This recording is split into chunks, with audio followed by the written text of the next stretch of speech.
Well, good morning, guys, and welcome to another episode of The Loaf. Today, I just wanted to look at kind of John the Baptist and this guy who kind of goes unsung throughout the Bible.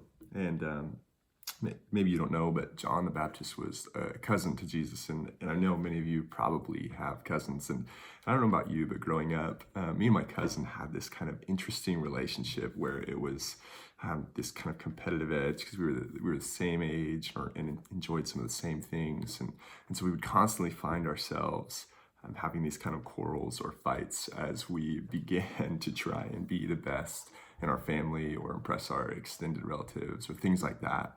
And constantly throughout growing up, I just remember always looking at Joel and being like, man, I gotta beat him. I gotta beat him. I gotta be better than him.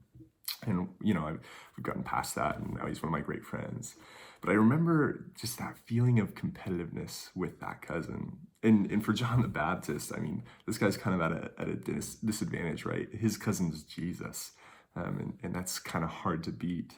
But John doesn't get caught up in that. He doesn't get caught up in being kind of this second fiddle. In fact, I think he lives into it and shows us how to continually point to others instead of just pointing at ourselves. And I just want to read out of John 3:22. And so this is John kind of talking to people who had come from him from Jerusalem, asking who he is. And this is what he says. Then Jesus and his disciples left Jerusalem and went into the Judean countryside, and Jesus spent some time with them there, baptizing people. And at this time, John the Baptist was baptizing in Aenon near Salim, because there was plenty of water there, and people kept coming to him for baptism. This was before John was thrown into prison. A debate broke out between John's disciples and a certain Jew over ceremonial cleansing. So John's disciples came to him and said, Rabbi, the man you met on the other side of the Jordan River, the one you identified as the Messiah, is also baptizing people, and everybody is going to him instead of coming to us.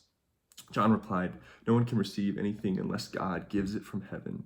You yourselves know how plainly I told you, I am not the Messiah.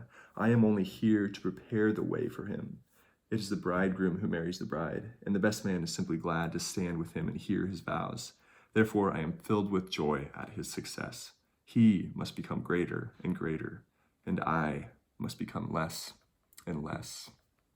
So in this passage, John is talking to his disciples, and they're concerned. They're like, hey, everybody's going to Jesus. What's up with that? Like, you were the one who was doing this first. And John continually reminds them, and he says, I told you already, I'm not the Messiah, and I'm not worthy to tie his sandals, right? And John is testifying to his disciples that he says that Jesus will become greater and greater, and I will become less and less. He's also one who quotes the prophet Isaiah saying, I'm the voice of one in the wilderness, crying out in the desert, making way a path. And my challenge to you today is, as we look towards this next coming week, which is Holy Week, maybe you've gotten a little bit lost in your calendar and you don't know what day it is or what month it is or what's going on anymore.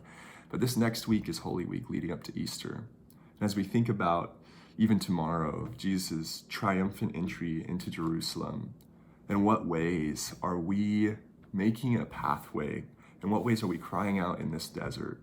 In what ways are we becoming less and less and increasing God's power and influence in our own lives and in the lives around us? So I'm going to leave you with that. Thanks, guys. Hope you're doing well. We miss you and love you. See ya.